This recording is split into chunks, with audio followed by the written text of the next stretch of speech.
Happy Tuesday. It has been way too long since I've done one of these videos, but today is going to be more of a teaching session. We're talking about the mastermind that's coming up September 16th. I really hope to see you guys there. Join me there because this is going to be a little, I think, snapshot of what the mastermind is going to be like. It's more of a class, a course, but it's much more interactive. The mastermind will be. But today I wanted to talk to you from this topic titled, Your Approach Determines Your Outcomes, and how the power of focus and belief is more important to start with than your actions. Let me clarify.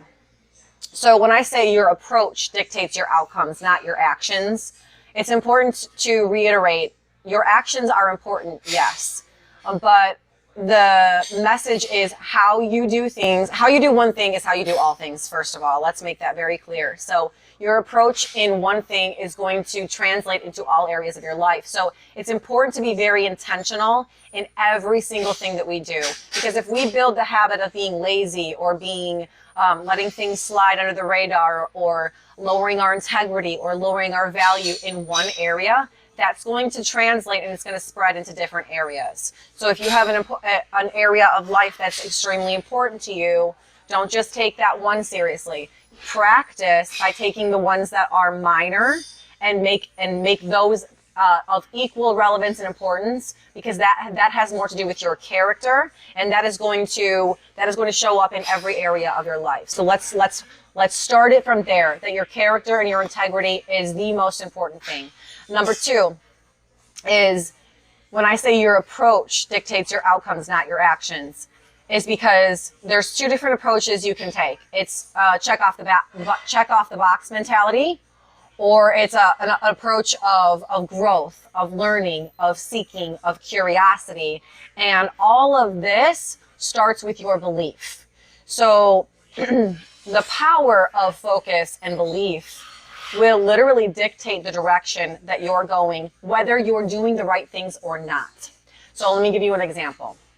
If you have two people, and we can make this fitness, we can make this just relationship, we can make this any area of life.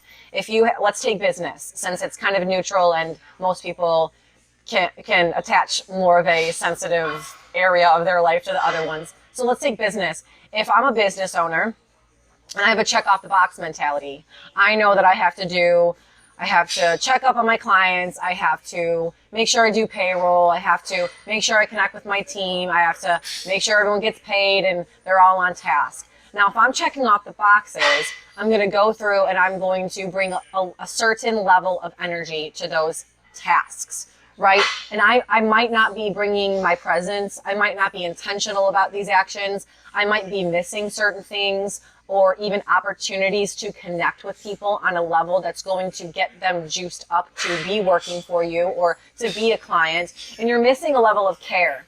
And just because, so that I could do that for 5 years and then look back and wonder why my business isn't where it needs to be. And that's because I've missed 1,000 opportunities along the way, because my approach was, I just need to do these things in order to get to X goal. I need to do this in order to get there.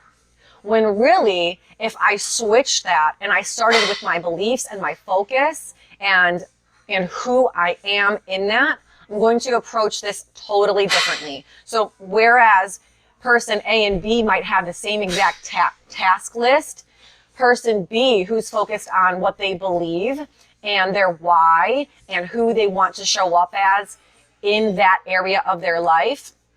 Now let's flip it. If I believe that I'm a loving person, that it is my mission to create community, build people up, and impact their lives, then I'm not going through payroll just to pay people.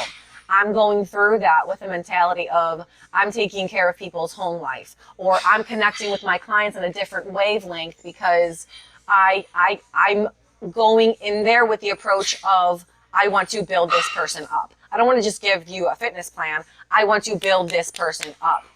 Same thing with your fitness plan. If you're going into weight loss journey or your fitness journey and you say, I just want to achieve this goal. What do I need to do? I need to work out 5 days a week, and I need to, eat healthy, and I need to meet my macros. Okay, if that's all you're focused on, is just doing those things and checking them off your list, what kind of energy do you think you're going to bring to the gym? What kind of mentality or even level of conscientiousness are you going to bring into the store when you're shopping for food and filling your plate? If you just need to meet your macros, it doesn't really matter what you're putting in your face, putting in your mouth. It doesn't matter what you're putting in your body. You're meeting your macros, you're doing the things. You're doing the things. You're checking it off the list. If you went into that with a sense of belief that, A, I believe that I am this person. I believe that I am a healthy embodiment, an athlete, and I choose to take control of my health and my being first, because that's how I can protect everyone around me, and that's how I can lead a fulfilling life and make everything else in my life better from this place. And you're coming into it with an approach of curiosity, of learning, of desire to seek growth and put yourself through the trenches.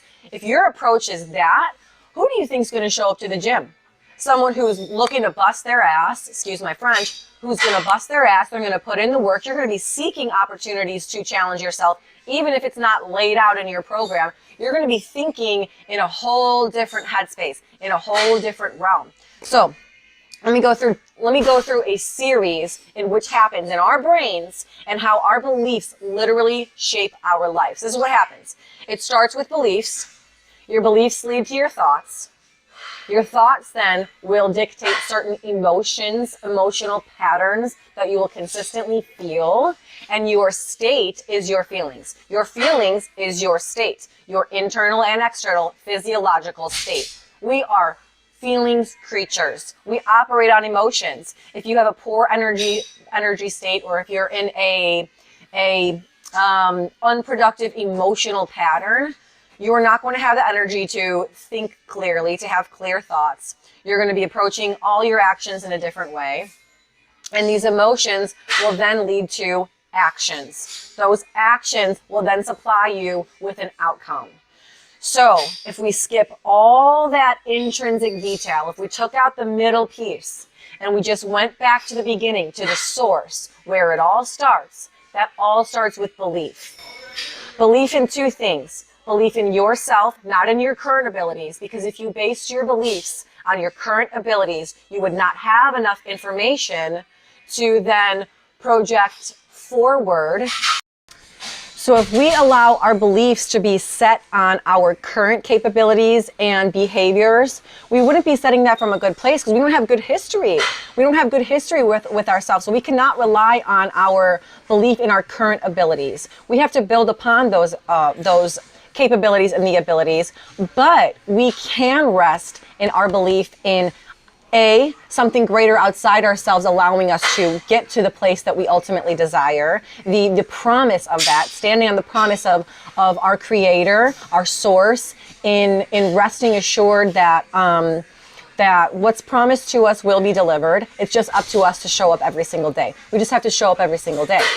And the belief in yourself, in the decision that you made when you initially set out on whatever goal that you're going after, and your commitment to see it through. That's all you have to have belief in. And if you believe that way, and if you have a source, a sense of, a characteristic of curiosity, then all of your actions will then fuel that inevitable outcome, which is based on your belief system. So the reason I'm making such a long video on this is because it's so important. It's so important now more than ever to have everything start with belief. And what we believe is going to dictate our focus. And if we don't have a clear focus, it's going to be way too easy to be distracted by the negative, to be distracted by the fear, to be distracted by even our own fearful thoughts and anxieties, people's words coming in, other people's belief systems coming in. If you don't start with your own belief system and decide today, what do I want to believe? What do I want to focus on? Where do I want to go? Then rest assured the world will choose that for you. And whether you like it or not, whether it's unconscious or conscious, it will happen. And so just to wrap this up, I want you to take away two things from this. Number one is obviously the motto of the today, which is your approach not your actions, will dictate your outcome. So if you've been focusing on asking yourself this question, what do I need to do? Let's first switch that question to who do I need to be, or what kind of qualities or focuses does a successful person in this area that I'm trying to excel in focus on and believe about themselves. Let's just take something very simple, fitness. I want to be an elite level athlete. Okay, what kind of an approach, what kind of a beliefs or internal dialogue does an elite level athlete have with themselves? And then let's embody those qualities. Let's not focus on what people are doing because what they might be doing may not even fit in with your lifestyle or what you're willing or able to do. But instead, they have a certain approach, they have a certain belief, they have certain values about themselves and inside themselves that is causing them to approach this area of life in a way that is making them so successful. And after all, that's what you want, right? You want the success, you also want the happiness though. So trying to plug yourself into the X's and O's and the what's of what somebody is doing when they have a completely different life than you is going to lead you to A, not achieving the success in that area, but B, being very unhappy in the process because it's not meant for you. And then the second part that I want you to take away from this is how big your emotional state has on the actions that you do take and the energy, if you're coming from that to that from an energy rich or an energy poor state. So I want you to really take this time this week as we just wrapped up the full moon, and you guys know how I feel about the moon and how the energies impact, and it's so real because I've experienced it.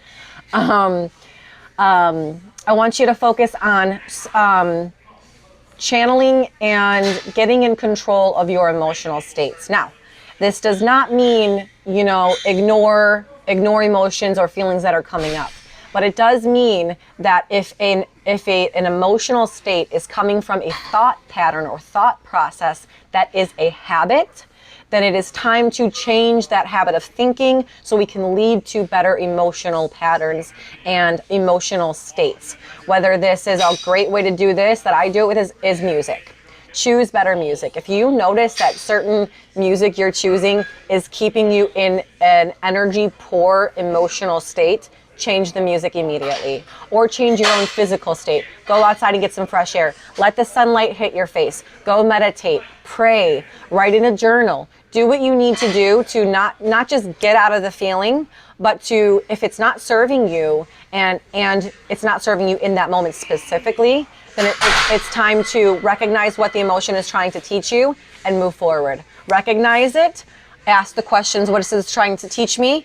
Answer it and move forward. So that's two things I want you to take away from today. And then when you go after whatever area is the sticking point for you right now that you're trying to excel in, take a different approach. And so instead of saying, I need to get my shit together, I need to get back on my diet. No, you actually don't need to do anything. You don't need to do anything that you don't want to do.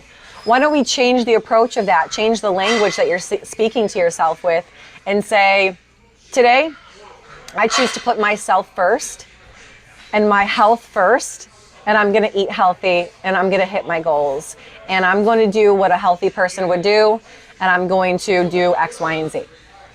Why don't we start there?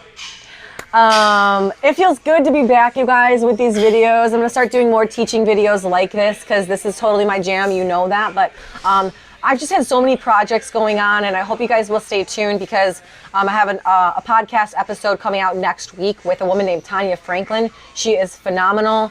We're going to talk about, she's a fellow freedom fighter, and we're going to talk about, rallies and protests and, the virus and the vaccinations and the election. We're going to cover it all.